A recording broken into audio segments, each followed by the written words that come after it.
How do you know the Tour de France is just around the corner? Where new bikes and products start appearing left, right and centre. And in the last few days, we've had a new giant Propel aero race bike, a new Pinarello Bolide time trial disc brake bike, and more evidence that a Shimano 105 Di2 electronic group set is set to be launched. So a lot to talk about. Let's dive in. And we'll start with a new giant Propel.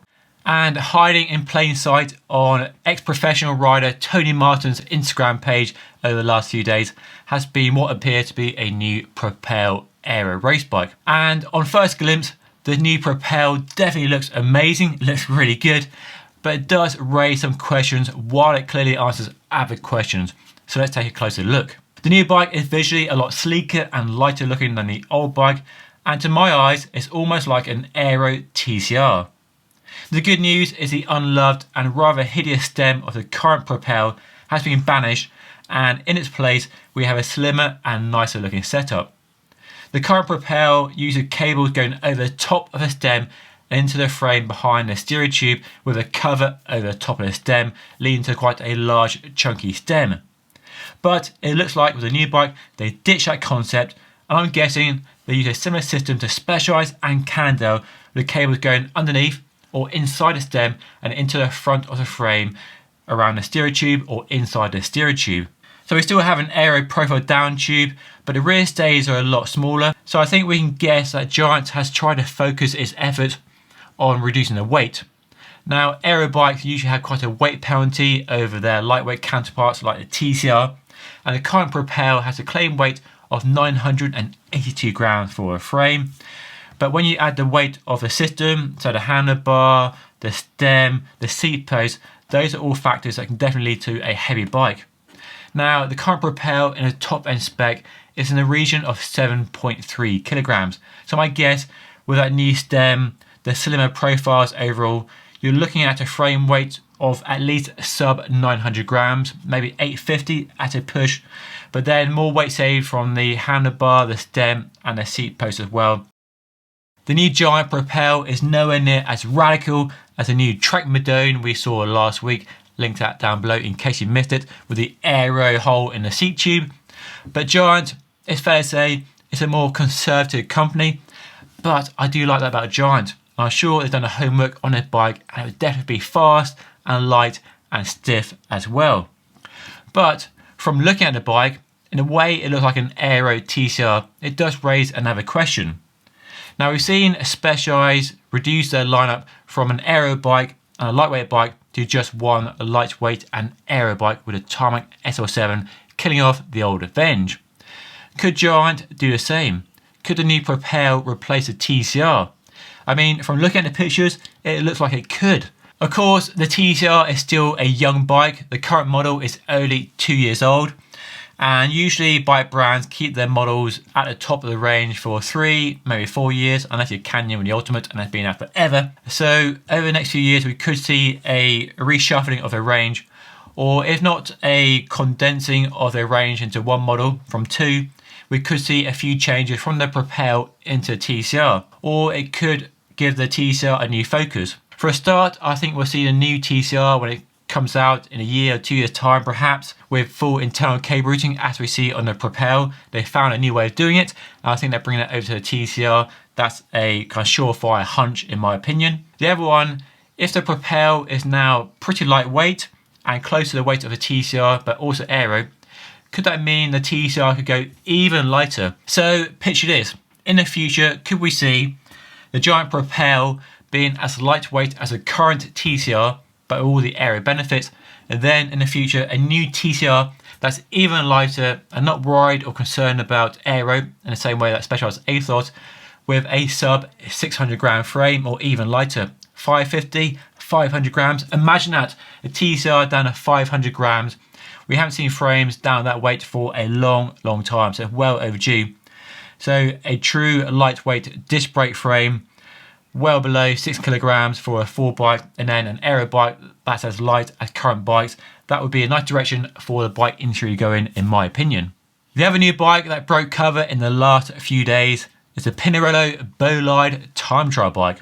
Now, I don't cover time trial bikes too much here on Just Ride Bikes, and it's largely because for the last 10 years, they haven't changed all that much, unless you look at Ironman or triathlon bikes. But in the world of road racing, the UCI rules have been pretty strict on development for time trial bikes. But in the last few weeks, we've seen quite a few interesting developments. So maybe a future video on time trial bikes. Let me know if you want to see that down below. But the Pinarello Bolide is an interesting one because it now has disc brakes, completing the full transition for Team Ineos Grenadiers from rim brakes on their road bikes and time trial bikes fully to disc brakes. Now, 5 years ago, I never imagined this day would come, but here we are, the most successful team of the last decade of this century, and now fully on disc brakes, and the Bolide completes their lineup of disc brake equipped bikes. So Geraint Thomas put the bike through its paces very well in the Tour de Suisse, winning that stage race and looking in good form for the Tour de France. And the bike, with all the camouflage stickers on the frame and wheels, really stood out. It's a trick that car brands use when they're developing new cars, but it actually has the opposite effect of making the new product stand out really well in a pro peloton. If they had painted it all black, nobody would have noticed, but maybe they want us to notice and talk about it and build some buzz and excitement for the new product. So big news with the Bolide is a move from rim brakes to disc brakes. I'm confident of it. There were loads and loads of people saying and writing in the comments below that disc brakes are not as aero as rim brakes. On their own, that might be the case, but when you design the whole bike around it, well, it's a bit less clear. And we'll have to wait for the wind tunnel testing and the CFD testing from the company themselves to see how aero this new bike is versus the old bike. I'm sure it will be more aero than the old bike, so we'll have to wait and see when they actually launch it, how fast it is compared to the old bike. And a move to disc brakes has meant quite a few changes visually on the new bike. We don't have that quite chunky rear stay with the smoothed over fed brake caliper and also at the fork as well. So really slimmed down those areas of the bike, the rear stays and the seat tube and the fork crown itself as well. And the rest of the frame has a very distinct similarity with the Dogma F.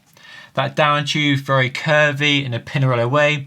We now have a much deeper fork blade than the old bike and drop rear stays.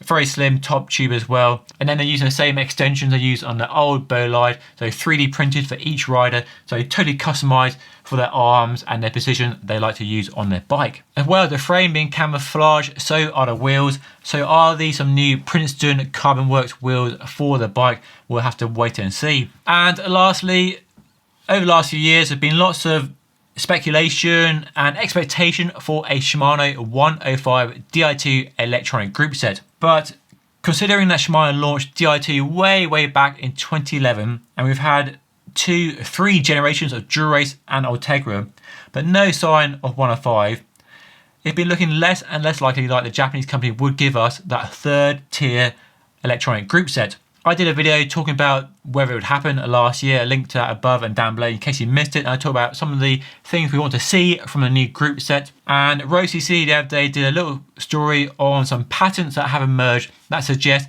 that a 105 Di2 group set might actually be happening, which seems crazy to say that out loud. So there's not much detail to go on. These patent documents don't usually give much detail, but a one little snippet of detail is on one of the pictures, there is the code R7150.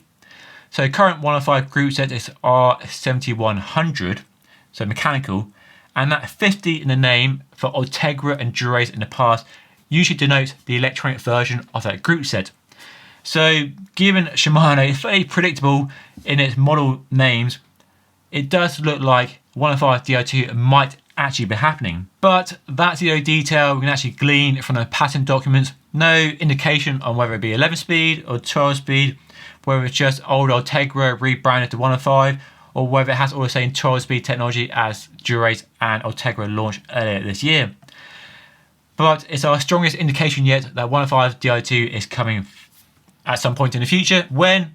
Well, nobody knows. Anyway, that's all for now. Let me know your thoughts on these new products down below and what you want to see launched at the Tour de France in the next few weeks. But that's all for today. Have a great day. I'll see you again very soon.